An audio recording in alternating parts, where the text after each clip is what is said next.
Welcome to the Navigating Dental Insurance Podcast, where we don't take from insurance companies. Here are your hosts, Mr. Jordan Comstock and Mr. Ben Tuine. Welcome to another episode of the Navigating Dental Insurance Podcast. This is the Say No to PPOs podcast series. My name is Ben Tuine, co-host Jordan Comstock. Not on with me right now at this second because we recorded the episode that you're about to hear, and we didn't do an intro. We just naturally started to go into the conversation, and I felt like it was appropriate just to keep going. And once you hear it, you'll understand why. But I want to introduce this episode. We have Dr. Alan Stern. Jordan met Dr. Stern at a convention a couple of months ago, and he heard Dr. Stern speak, and he was really impressed. Dr. Stern, I know of him. I've never met him in person. I've never been to any of his seminars or any of his lectures, but the industry knows him. Lots of dentists know him. He's a dynamic speaker, very funny, does a great Trump impersonation. But during this episode, he does talk about some key things about his practice, which is a fee-for-service practice, as well as just the mindset on how to eliminate or reduce that insurance mentality that we talk about quite all the time. So enjoy this episode, folks, and we look forward to your feedback. By the way, I heard you guys chuckling before you knew I was on there, so good thing you didn't say anything about me. Oh, yeah. We always talk nice about our guests, don't we, Jordan?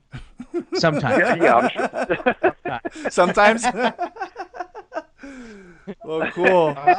Well, apologize for the Skype issues. We're venting about Skype. They just changed everything, and you have to download software to get your mic connected and all that. It's just ridiculous. But anyway. It was my maiden run on it, so what the heck? Just give me something else to do. Yeah. Right? Sure. Cool. Awesome. Let's. So, Ben, first of all, you lost your mom? Oh, yeah, I did. It was. Yeah, that's. I can't tell you how jolted I was to hear that. You're a young guy, and we'll get into dentistry in a minute, but this is much more important. I lost my mom about 6 years ago, and I get it. It's a tough thing. I am so sorry. Well, thank you. I really appreciate it. It's every human being goes through this experience. At least those of us that love our mothers, and our parents. Yeah. And it's sad when it occurs, but one comforting to know is that there's many that have been through the experience. So there's been very kind words and experiences that have been shared with me, kind of help lift my spirit, and so I really appreciate it. It's it's not easy, as you know, but we find ways to cope and move forward and find joy in life after the fact. So yeah, this may sound a little nuts. But as you get to know me, as you understand what I'm all about, she's with me all the time. And she has, to a great extent, greater than she would ever have known, has inspired me to do what I'm doing today with you guys and what I want to do for the profession. And we have work to do, but I could get into that a little bit later on. She was a Holocaust survivor. Wow. And that carries some very serious implications for life, and it carries some very serious implications as to understanding what human suffering is.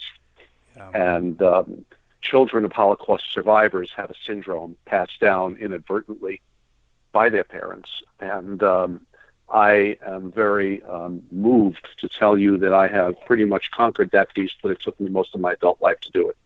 Wow. And understanding what pain is, having witnessed my mother, and understanding what a lot of the pain points are in our profession, I think I'm uniquely qualified and motivated to get guys who are in that mode to be more like you guys, happy and cheerful while not being carefree. And that's really how we got to go through life. Right. So that's my mother's lesson for us.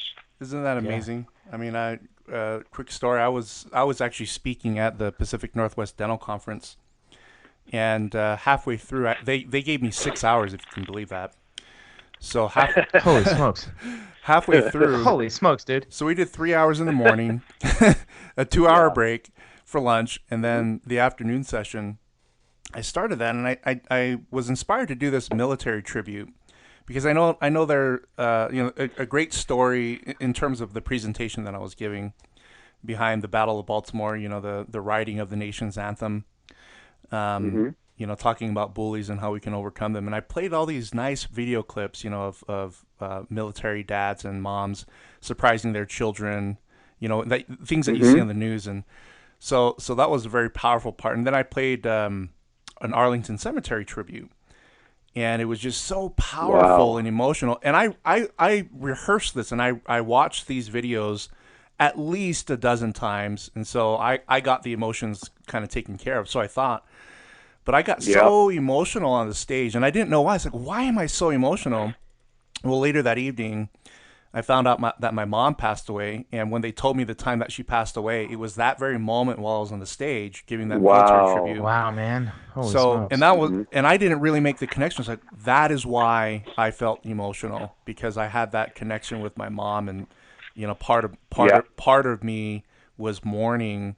I like to call it the spiritual side of me, and it was so powerful that that it came out emotionally, physically. Wow, man. So in terms of mothers, like our loved ones being connected to us, even though they have passed and they're on the other side or they're gone, they're there. They're still there. They're there with you forever. And I totally believe what you just said about that, Dr. Stern. Yeah. I mean, that's just amazing. Yep. Yeah.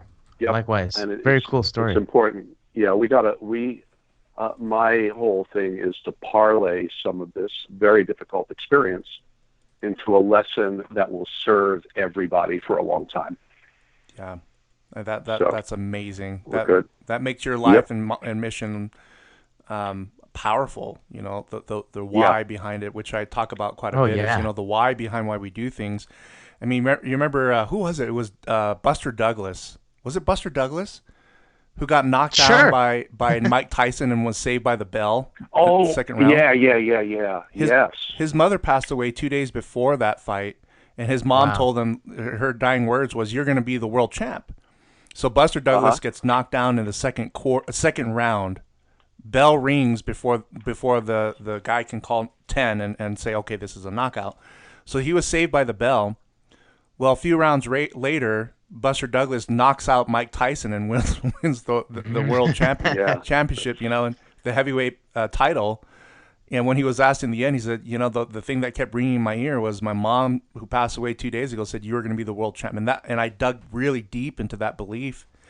And when you have that core belief system and that core why, people do just amazing things with their life, Yep. And I'm absolutely we'd love to learn more about that from you, Dr. Stern, and how that kind of evolved into who you are. So I know who you are. I hear about your speaking events and a lot of our clients who've attended your lectures and how dynamic you are, and how educational you are and how entertaining you are on the stage. People say that, wow, we go to these meetings and and many of the speakers kind of have to carefully select the ones that you want to go to. But you tend to keep the attention span for these listeners in a great way. So I know that's one of your reputations, is that you're one of the more dynamic speakers, very entertaining out there. But we love to No one's as funny as I am. There it is. Get him out. Get him out. Yeah, I thought Howard Farran. I thought Dr. Farran was funny, but I've never been to one of yours, but I want to. I'm dying. He's a loser. He's a loser. I want to punch him in the face. Oh man, I love it. Are you recording this? I am. No. With your permission, we want to share all of it. But it kind of sounded like I heard Donald Trump there. I've only seen Howard talk once. I don't know him at all. I don't think he would know me, so I don't want to offend Howard Farran, because he's made quite a name for himself. He's the coolest cat. He is the coolest in terms of humor. I mean, he's a stand-up comedian. Fake news, I'm cooler. They call me the coolest. Yeah. I'm so cool. They call me coolest of the coolest, believe me. we should charge our listeners to listen to this. We didn't know we were going to have Trump on the call too. Yeah, we didn't know. Yeah. What an honor. We got Trump. got Trump the president on our show. Yeah. Total disclaimer: this a totally non-political statement. Doesn't matter whether you like him or don't like him. It's just funny. Absolutely will make no statement about my political beliefs on this show. Unless you pay me a good sum of money, and then maybe I'll talk. There you go. All right. Oh, awesome. This is New Jersey. I live in New Jersey, the land of the free and the home of the bride. So I can be bought. Oh, that's too funny. That's super awesome. Well, so we hear that you're a fee-for-service doctor, right? You don't take Yes, sir. any insurance. That's amazing. We will work with a couple of. We've hung on to 2 plans, at least for now, because our own analysis has shown that the Delta people in our office are still a significant enough number where we kind of hold our noses. And we have an arrangement with another company where we just take 5% off our fee. And they put us on this so-called list. But by and large, yeah, we take payment. We will work to submit the insurance documents for our people. And that causes us to be accountable to one another. Yeah. And really and truly, the relationship needs to be interfered with as little as possible. Mm-hmm. If we allow a third party to come in and dictate terms, we open ourselves up, and patients, people open themselves up to forces that they may not know exist. Yeah. And it's neither good. I'm done with bad-mouthing and besmirching anything and anyone that tries to do something, unless their motivation is totally evil. So the way I look at dental insurance is it's a living entity. It's a company, and dental insurances guys have to do exactly what we all have to do as people, and that is they have to spend less money than they take in, or they don't survive. Yep. Forget about this horrible, awful thing like being accountable to shareholders. God forbid they're accountable to the people that invest in their future. Oh my God, how awful is that? But they have to be. People put money into them, and they want a return. But these companies have to spend less than they take in. Right. Yeah. So just like everyone else. Oftentimes, pardon me? Well, just like everybody else in the world. Every other business owner. So there's nothing wrong with it, but when it conflicts with the needs and wants of their dues payers, their subscribers, their members, whatever you want to call them, then we run into some trouble. Because if you say, I don't want what the insurance won't pay for, or doctor, you must be doing something wrong if you're treatment planning something the insurance won't pay for, or you must be charging me too much because the insurance says it's too much. Now we got a conflict. Yeah, absolutely. A big, well, the thing in most dental practices that participate with insurance is too many times many even fee-for-service practices, too many times a treatment plan leads out with insurance, in terms of... it's a mindset, Yeah. So when we were at the Pacific Northwest Dental Conference, Melissa and I spoke there, and I was facilitating a group discussion about this whole thing surrounding perio maintenance, 4910 versus 1110, the pro fee. And oftentimes, perio maintenance is only covered twice a year, but a patient might need 4 treatments a year, 3 or 4 treatments, or even more. And so somebody asked the question about, well, did you know that 1110 can be used as an alternative benefit? So I opened it up for a discussion, and okay, well, let's explore that.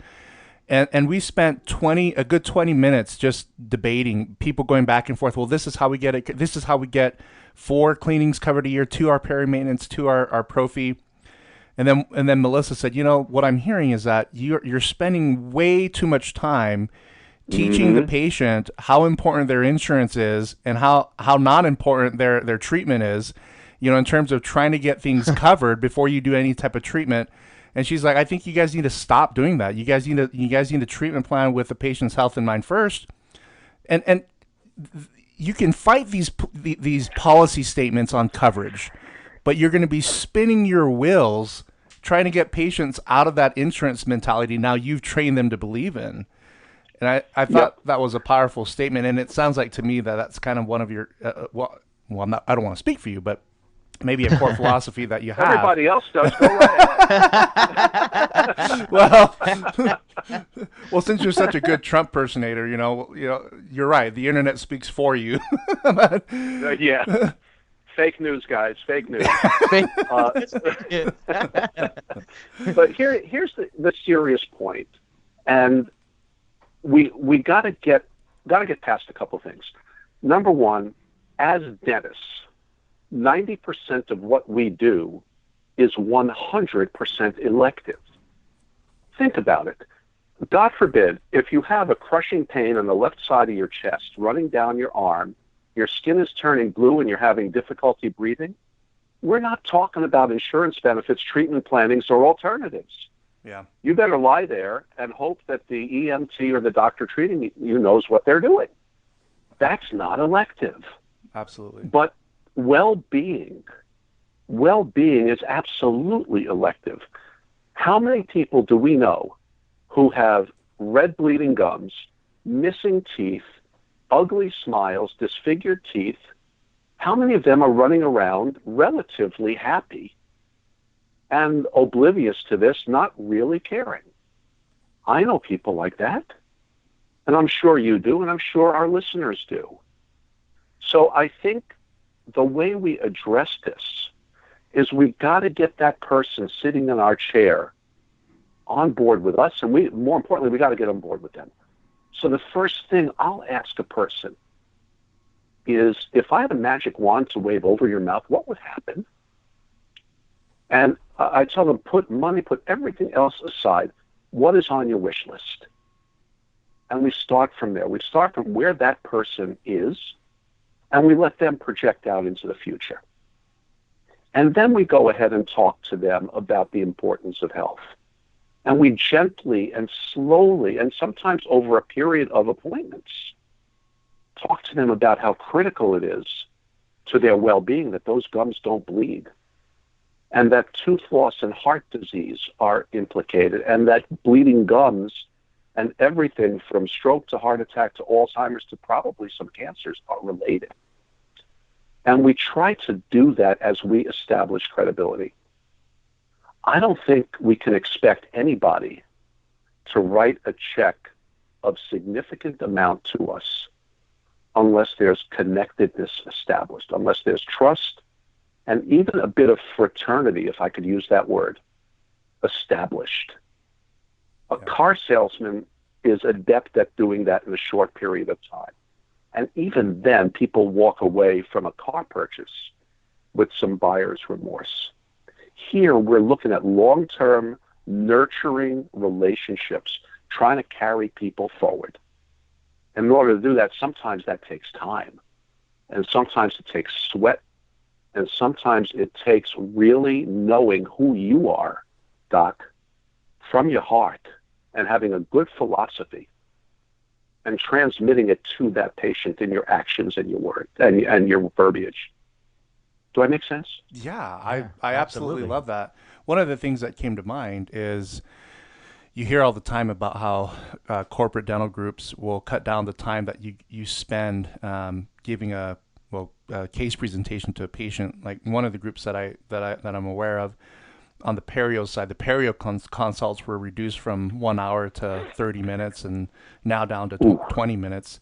And the periodontists they're just complaining, like, how the heck am I supposed to establish a relationship with a patient and educate them in a way that would allow them to trust me or allow me to earn that trust, so that they don't have what you mentioned, buyer's remorse after the fact, that they believe in the treatment, Yeah. Yeah, that's a really difficult thing to do, Ben. And again, that's going to differentiate the different types of practice out there. Now, the corporate entities again, they provide a service. They provide a service to a certain segment of the population that seeks that kind of stuff. But within that population are people looking for a relationship and they're not going to find it.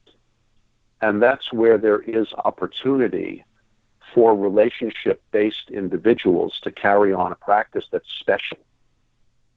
Yeah. This was predicted decades ago by Abram King, that the whole dental marketplace is going to segmentalize. So everybody knew that this was coming. And certainly with free market forces available in dentistry now, people have choices. But what we have to very gently and very kindly and very public relations-minded enforce or inform is that people's choices come with certain responsibilities. You know, if you choose the 20-minute perio consult, you have the responsibility of trying to maintain yourself without that added stuff that practices like mine do. Right. So there are responsibilities that are on the patients have become consumers now, and that's a whole nother level of insanity. But a person has a responsibility for their own well-being. Yeah. So what? And this is awesome feedback on this. So a quick question. So most of our listeners, they participate with a large number of PPOs, and the majority of which are trying to get out of them. Mm-hmm. And this whole question comes up: should I be where should I place my focus? Should I place my focus on the clinical experience? You know, the drill and fill side of things, the seedings of crowns, or should I place more emphasis on the relationship side before the patient accepts treatment? You know, the case presentation side. Which is more important? Mm-hmm. Well, absolutely the second. And we were told this, you know, back in holy God, I graduated that long ago. I'm waiting for a whoa from Jordan. Yeah. Whoa. Dude, you're old. I will tell your listeners, I graduated, hold on now, in 1981. Oh. Whoa. Jordan wasn't born then. By the way, I wasn't. No, I was not. Careful with the jokes there, guys, because I am from New Jersey, and vengeance is tough up in this part of the country. That's right. But back in the 80s, the best management consultants were always telling us that people don't understand the difference between good dentistry and mediocre dentistry. They don't. But with the exception of some of the finest AACD cosmetic stuff out there, and even then, a lot of people don't know the difference between the great AACD accredited guy and the just out of dental school who knows how to prep a veneer guy. Mm-hmm. But they don't know that. I think a person really has to feel special, and they have to feel connected to the dentist in order to purchase an elective service. And the difference is we know it's good for them, but we got to stimulate them to become healthier. I can't pound into somebody, you got to have this work done, and I am the best at it. I am the best at it in the whole East Coast, so you better do that roundhouse, and you better do that all on four, or else. Or else what? Come on. There's a guy down the street who's nicer than me. They're going to go to them. So I think we have to make ourselves attractive to the people who we're trying to market to. And in order to do that, you got to give them an experience. Yeah. You got to. You walk into a good car dealer, and I don't equate what we're doing with an automobile except for some of the priciness that is some of the things we do. We're not buying an automobile here. But I walk into my car dealership, and man, they roll out a red carpet. They have coffee. They have snacks and a little nourishment there while you sit and wait for your car to be serviced. They address you by name. I can't tell you how important it is, Ben, for me to say your name when I'm talking. And Jordan, if I tell you your name when I'm talking, your eyebrows perk up and you're listening a little bit more. Absolutely. That's a fundamental essential Listen to them. Some of them may not be ready for that all-on-4. Some of them may have 3 kids in college and their spouse, heaven forbid, left them, and they're just trying to stay afloat. Those are not the people you got to tell, oh, you better do this crown right away or else. Yeah. We got to get you through this, Mrs. Jones. I know you got 3 in college and you're seeing the light at the end of the tunnel. You know what? Not quite there. Let's see if we can't get you into a holding pattern of health. And then when you're ready, let's go ahead and pull the trigger on those things you want so badly. That's how we get rid of all of the third-party interferences that we don't want in our professional lives. Yeah, so that's pretty amazing. So one of the key questions that I can hear some of our listeners asking, by the way, hungry to find out how you do it, is it really difficult to get patients to think that way? Is it as easy as you say it, or is there some work to it? Oh, there's work. I would imagine so, yeah. Every solution that's put up there, every lecturer, and they're all great out there, and they put up their triumphs and successes, and it's very good to learn from that, but understand that it takes a lot of training, it takes a lot of verbal skills, it takes a lot of heart. Yeah. It really does, because my practice is different than the practice of anybody else that you've interviewed in the podcast, because my practice is as unique as I am. So what I like to tell people, what I like to tell practitioners, is learn who you are first. Learn what's important to you. Learn your why. What are you in it for? What do you want to be known for? At the end of the day, Jordan Comstock, what do you want people to say about you? That's printable. That about your footprint that you've left on the world. I have so nice what hair. Is it? Yeah, that's what I want. That's my why. There you go. I'm just teasing. But every dentist has a unique set of skills that they A, enjoy doing, B, think is important, and C, want to grow in. So we have stuff we're doing, we have stuff we want to learn, and we know it's important. And we also have stuff that we don't like doing, that we shouldn't be doing, or we don't want to be doing. So learn what makes you happy first. Create a vision for your practice. Be who you are, get your team on board, and then transmit that message. And if you think that's going to take 7 days, wrong. Fake news. Not going to happen. Yeah, I agree with that. It took me a long time, and it is a struggle. But enjoy it. Enjoy the ride as you discover who you are. As you discover, oh man, I love doing all-on-4s. I love doing implants. I just like doing basic bread and butter dentistry from 9 to 5. And going home and pursuing other interests. There's nothing wrong with that, as long as it is who you are. Yeah. Don't try to be anybody else. And when you establish who you are, and when you grow in that, that's your career. That takes you 30 years to figure out, and it changes all the time. And you get better and better all the time. So establish your vision first and work it. And if you are in a PPO type of practice, transition. Take a day a week, take a half day a week, and start focusing on those things, and then grow it out. Yeah, love it. You can't cut off all of your revenue in one fell swoop. That's suicide. Oh, yeah. But you can begin to grow and transition, just as you've grown and transitioned in every other aspect of your life. I'm not the same beer-drinking, crazy college kid that I was, oh, my God, that many years ago. It's all supplemented by student loans, right? Yeah, that's right. Yeah, but my nature is the same and my goodwill is the same, but the expression of it all has changed over the decades.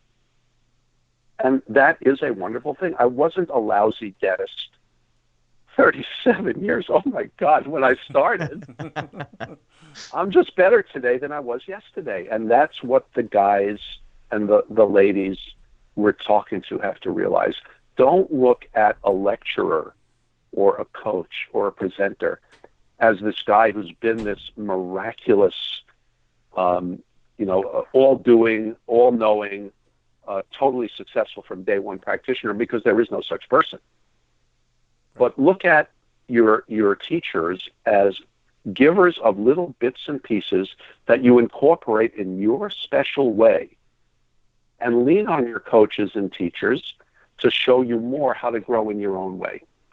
And let it take time. Just keep on earning a living and transition your way out. That's how great achievements are done. Wow.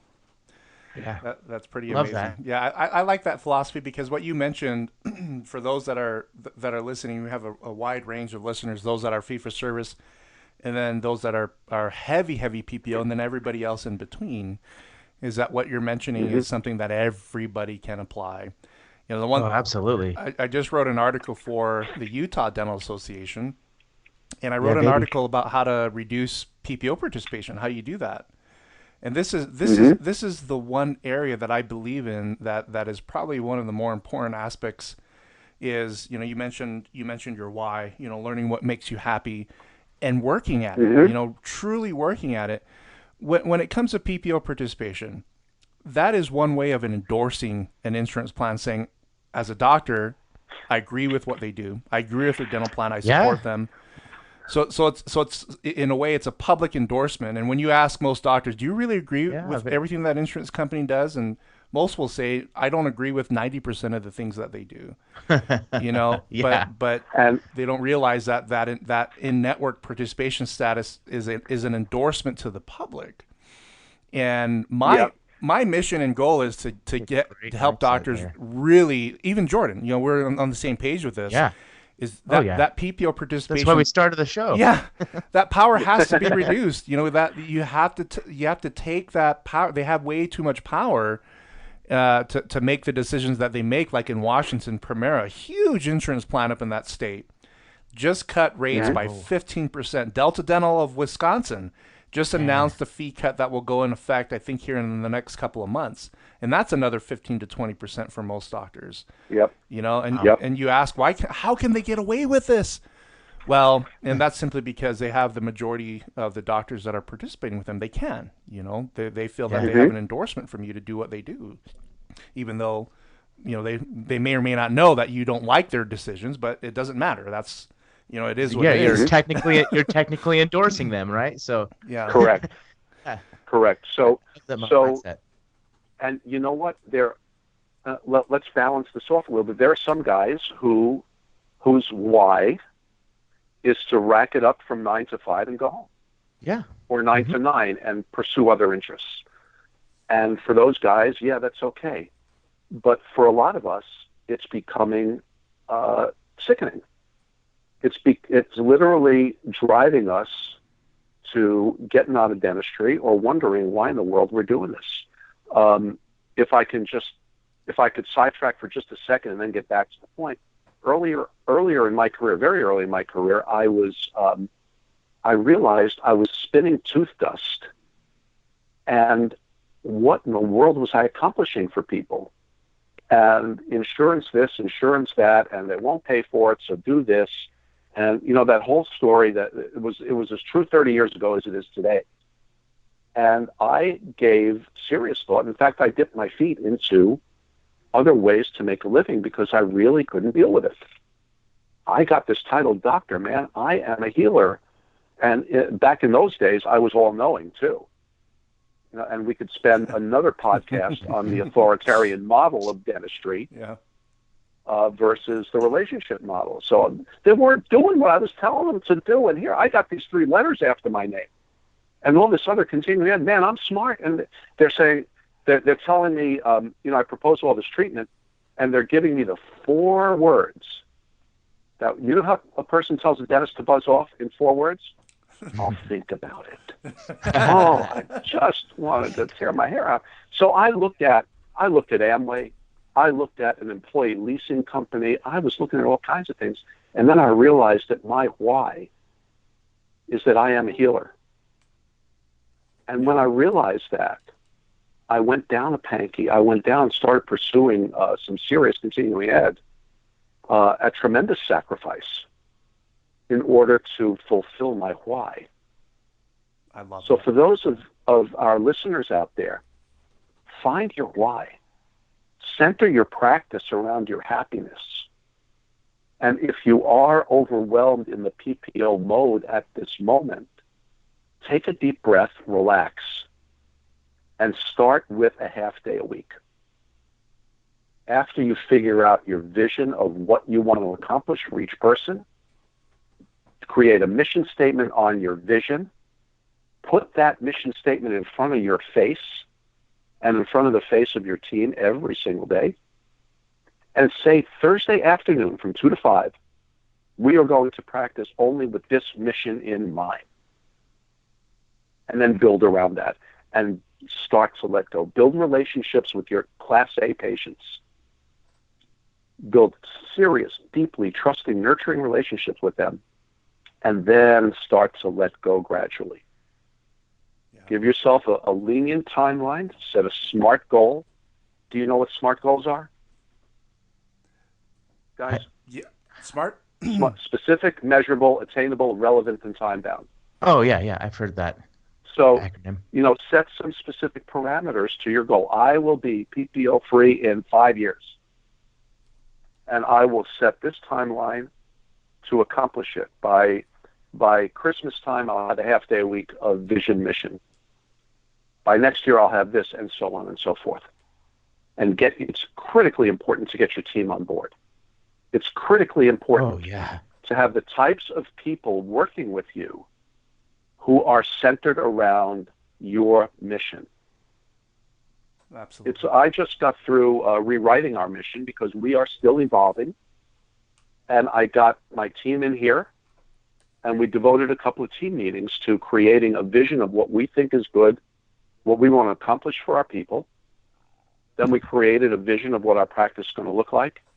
And then we wrote a mission statement. And that's how we did it. And that's what we're living each and every day. That's amazing. As simple as it seems to sit down and write a mission statement or your mission, vision, and why. values. The why. That goes back to the college days where I remember my psych classes. The professor saying, if you don't write goals, you're not going to meet them. Because you have nothing. You don't have anything to pursue. But in his studies with Harvard, he said that those that write goals and remind themselves, put them in the front of their computer on a daily basis, they have something to shoot for. They have direction, and that is such a. They even talk about that. Sorry, Ben. They even talk about that in Napoleon Hill's book, Think and Grow Rich. Think and Grow Rich, absolutely. Yeah, one of my favorite books of all time. So that's they talk about. Yeah, no, that's amazing. It's a simple thing to do, but I like to go back to many doctors want to go down to the 3-day work week. They want to go down to a 3-day work week and make $1 million a year. So what happens on the other 2 days of the work week? Or the other 3 days if you work 6 days? Do they take those days off? And most of them don't. They work 3 days clinically, but the other 2 days they're refining their training. They're training their team. They're taking them somewhere on CE. Or they're rewriting, their mission statement and or creating relationships with vendors. I have several clients that work 3 days a week, and the other 2 days, of Thursdays and Fridays, they are constantly working at perfecting their business. And it all starts from the small things, writing down who you are, what your goals and missions are, and values. So, Dr. Stern, I understand. So, Jordan and I know that, it's a privilege having you on the show because we believe you're a world-renowned speaker. Lots of people know who you are. And you have such a great reputation with just your style of delivery and the educational component that you deliver. So do you do any coaching and consulting? Do you provide? Yeah. Yeah? Yeah, absolutely. The story behind that is through my struggles, I realized that I had everything in common with so many guys out there, and I put together a endeavor that it's not a business. It's my calling for the rest of my life. And it's Awesome. called Better, Richer, Stronger. And that is my website, betterricherstronger.com. And it was influenced by my experience and some teaching that I got from some of the most incredible minds in dentistry. And what I want to do is influence people now to go and do what makes them happy, because dentistry offers us that opportunity. And I recently wrote a mission statement for Better, Richer, Stronger, believe it or not. And if I may. Yeah, go ahead. Let's hear it. Better, Richer, Stronger serves the dental community by promoting coaching and facilitating personal growth, physical and emotional fitness, health, and professional happiness and prosperity in every sense of the word. It's our explicit purpose to change the way dentists think about their careers and profession by creating a vision and mindset structured around their own uniqueness. And by the way, one of the things we didn't talk about that I'd love to talk about in the future is about being physically healthy and nutritionally sound, because that's critical. Oh, yeah. Absolutely. So I'm here. My greatest asset are my 2 ears and what's left in between them, and listening to people and trying to reflect back what they are thinking and try to guide them to creating a practice and a life that works around their happiness and their unique pursuits. It can be done. I'm living it. And I'm not afraid to tell you, I just turned 65 years old, and I am just getting started. Dude, you don't look So 65. I don't feel it. I don't feel it. My birthday was June 22nd, and the chiropractor who changed my life and steered me to health, I challenged him to a planking contest. And Jordan, you might have seen that on my Facebook page. I did see it. Yep. So Dr. Raj is 47 years old. I'm 65. We get down there, and he started faltering at 3 minutes, which is pretty respectable. And he caved totally at 4:30, and I stayed up until 8 minutes. And, holy smokes! yeah. So I crushed it, and I'm doing things with my life that would never be associated with a 65-year-old person. And I intend to be doing a lot of this for a long, long time. Very cool, well, man. We sure hope to have you for a very, very long time, because I think the industry needs people like you. You know, they need you and what you have to offer and what you have to speak about, and then the coaching aspect of your business. And so I'm on your website right now. We'll post it in the show notes, betterricherstronger.com. Thank you. And thank you. I'm honored. Yeah, the honor's ours. We really, we're stunned that you'd be on our show. And so we're hoping that those that are looking for a speaker, a coach, information on his website, you can find information about his mission, speaking events, as well as the coaching program that he offers. I just can't thank you enough. There's so much more we'd love to chat with you about, but we know our time is up. We love the story about your mom and how that kind of inspired and influenced who you are today, which is something that I'm on the path of doing as well, is taking the who she was and having that really guide me and what I do, hopefully for good, and I like that path and example that you're setting. So we just want to extend our thanks, Dr. Stern, for sharing your wisdom with us today. Guys. We hope to have you on real soon again, because I think there's so much more we can chat about in terms of your core philosophies and other stuff that you do, and your mentorship program as well. But any closing thoughts for our listeners out there on any items that you want to share? I just remember we are endowed in this country with 3 inalienable rights: life, liberty, and the pursuit of happiness. Happiness, baby. And if we pursue that with our hearts, and we know that what we are doing is right for others, we cannot fail. Find your happy point and work the dickens out of it. Yes, you can. There's my thought. That's an awesome thought. Thanks, Alan. Thank you so much. We'll leave you with the final word. We'll be in touch. Thank you so much, Dr. Stern. It was a true honor.